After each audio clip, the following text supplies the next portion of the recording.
Alors, dans cette petite vidéo, je te propose de résoudre un problème de cinématique. Donc, une voiture roule en ligne droite à vitesse constante, donc à raison de 30 mètres par seconde. Lorsque le chauffeur s'aperçoit qu'un arbre est tombé et bloque la route à 100 mètres devant lui.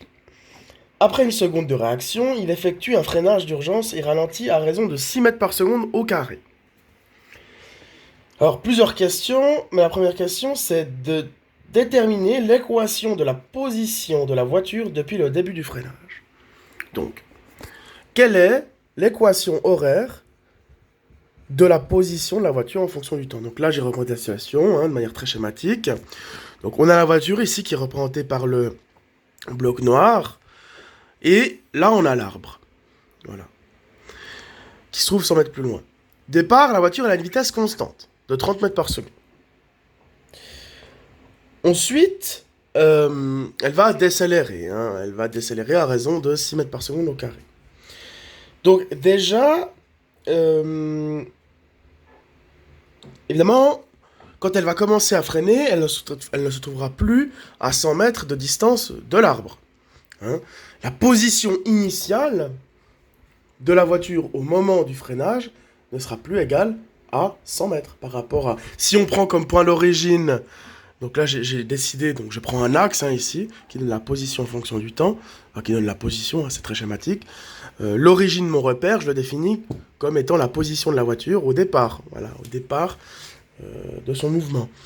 Mais moi, j'aimerais bien savoir quelle était la position initiale de la voiture au moment où elle commence à freiner, parce que là, on s'intéresse à la position, à l'équation horaire de position, en fonction du temps, mais seulement quand elle commence à freiner. On se rappelle que c'est un MRUA, puisque ce serait une accélération constante. Et donc la formule qu'il faudrait utiliser ici, ce serait celle-ci. Et nous, on aimerait bien savoir quelle est la position initiale. Pour ça, il va falloir la calculer. Parce qu'on sait que la voiture, avant de freiner, elle va parcourir une certaine distance.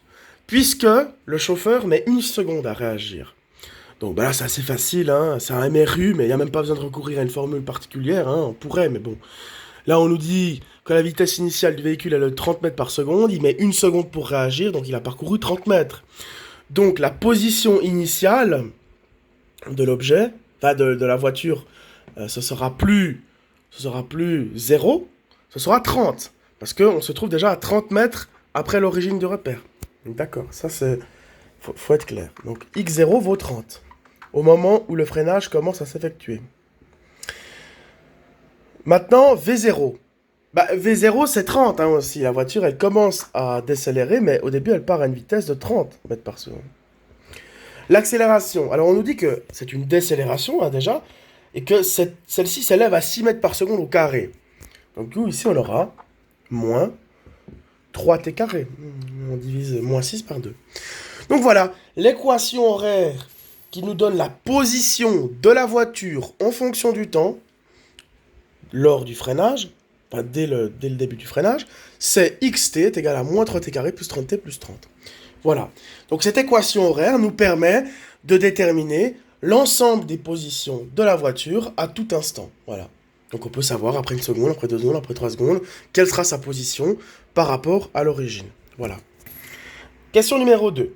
Écrire l'équation de la vitesse de la voiture. Alors, la vitesse, on avait vu la formule, c'est, dans un MRUA, c'est l'accélération fois le temps plus V0. Vitesse initiale, c'est quoi la vitesse initiale de la voiture? C'est également 30 mètres par seconde. Ça n'a pas changé, c'est le même V0 que ici. Et l'accélération, c'est pareil, c'est moins 6. On pourrait presque écrire dans ce sens-là, c'est donc 30 moins 6t. Voilà. J'ai l'équation horaire de la position et l'équation horaire de la vitesse. Maintenant, la question, c'est de déterminer si le conducteur peut-il s'arrêter avant l'arbre. Comment est-ce qu'on peut savoir ça? Parce qu'il se trouve à 70 mètres de distance de l'arbre quand il commence à freiner. Est-ce que, avec la vitesse dont il disposait au départ, l'accélération que lui permet ses freins, est-ce que cet ensemble de paramètres lui permettront d'éviter de collisionner l'arbre? Il y a plusieurs façons de raisonner. Tout d'abord, on pourrait se demander... Déjà, on pourrait utiliser une de ces formules, mais moi, j'utiliserai encore une autre formule, en fait. Je vais vous montrer deux façons de raisonner. Parce que on pourrait calculer la distance de freinage avec une formule assez simple, qui était celle-ci. Vf carré moins V0 carré est égal à 2 fois A fois D1. Voilà. Et on peut calculer la distance de freinage de la voiture. Puisque l'on sait que sa vitesse finale, elle doit être de 0, on veut savoir quelle distance est-ce que la voiture aura parcouru avant de s'immobiliser totalement. Et puis après, on compare cette distance, on regarde si cette distance, elle est plus grande que 70 mètres ou plus petite, tout simplement. L'accélération, on la connaît, vitesse initiale, on la connaît. Donc on va pouvoir appliquer cette formule. On peut faire quelque chose avec les équations horaires ici du mouvement, mais cette formule, elle est beaucoup plus pratique, parce qu'elle ne fait pas intervenir le temps, que l'on ne connaît pas, on ne sait pas le temps. Alors, vitesse initiale, c'est 0, vitesse initiale, c'est 30, l'accélération, c'est 6, donc 2 fois 6, 12, enfin c'est moins 6. Donc moins 12D, voilà. Du coup, on isole en divisant par moins 12. Donc, du coup, D, c'est égal à 0 carré moins 30 au carré sur moins 12. Distance de freinage est donc de 105 mètres. Non, pardon, c'est 75 mètres. 75 mètres, 75 est supérieur à 70. Donc, il y aura une collision inévitablement avec l'arbre. Voilà.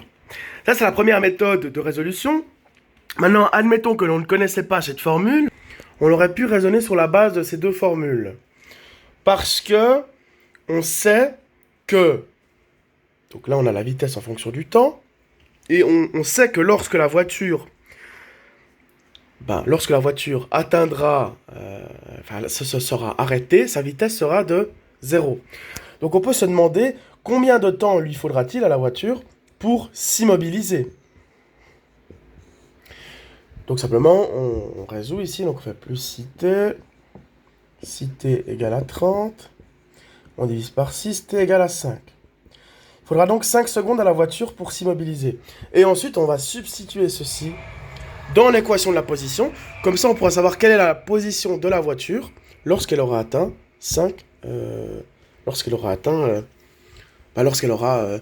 après 5 secondes, en fait. Quelle sera la position de la voiture après 5 secondes? Je sais pas pourquoi j'ai bugué. Donc voilà, donc on remplace simplement t par 5, donc ça fait moins 3 fois 5 au carré, plus 30 fois 5, plus 30. La réponse est donc 105 mètres. Alors on se dira, mais c'est pas le même résultat, comment ça se fait? Non, parce que ici, c'est la position en fonction de l'origine, bien entendu. Donc là, la position en fonction de l'origine, là on avait vu que depuis la voiture, elle se trouve à 100 mètres de l'arbre. Mais on voit bien que le problème, c'est pareil, c'est que du coup, elle s'arrêterait à 105 mètres plus loin de l'origine, et pas 100 mètres plus loin comme elle le devrait. Donc voilà, donc on pourrait aussi raisonner avec ces deux formules. Dernière question de ce problème, c'est, donc la question précédente c'était est-ce que le conducteur peut-il s'arrêter avant l'arbre? La réponse c'est non. Voilà. Et la question suivante c'est si oui, à quelle distance de l'arbre s'arrête-t-il?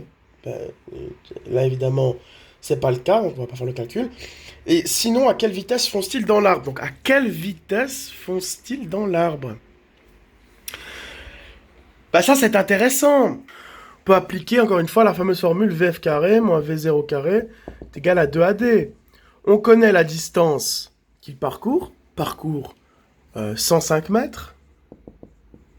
Du coup, il va pas parcourir 105 mètres, il va en parcourir 100.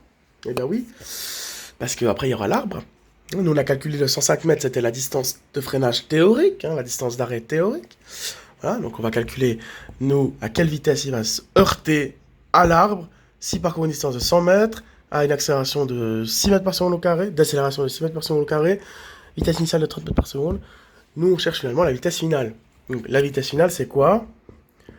C'est la vitesse initiale au carré, plus 2 fois l'accélération fois la distance, le tout à la racine. Donc, racine carrée de V0, alors V0 c'est quoi? C'est 30 carré, plus 2 fois moins 6, c'était une distance négative, c'était une accélération négative, parce qu'on freine quand même, fois 100. En fait, on ne va pas raisonner selon cette base, je pense que ici ce serait plus perturbant qu'autre chose.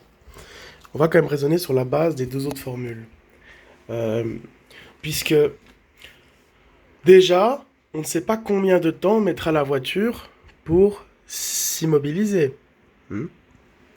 5 secondes, c'est le temps théorique, hein, mais on voit bien qu'elle va se heurter à l'arbre avant d'avoir pu s'immobiliser. Donc, combien de temps mettra-t-elle pour parcourir ces 100 mètres de distance? Donc, on cherche le temps qu'elle mettra pour acquérir quelle position? Mais pour acquérir la position de 100 mètres. La position de l'arbre. Donc, finalement, on cherche quel est le temps. Combien de temps est-ce que... Donc, on se demande quand est-ce qu'il atteindra la position de 100 mètres. Voilà. Après combien de temps? Alors, du coup, il faut résoudre cette équation. C'est une équation donc, du second degré. Donc, du coup, moins 3t carré plus 30t moins 70 égale à 0. Donc, c'est une équation du second degré d'inconnu t. Alors, on va pouvoir utiliser le delta. Hein.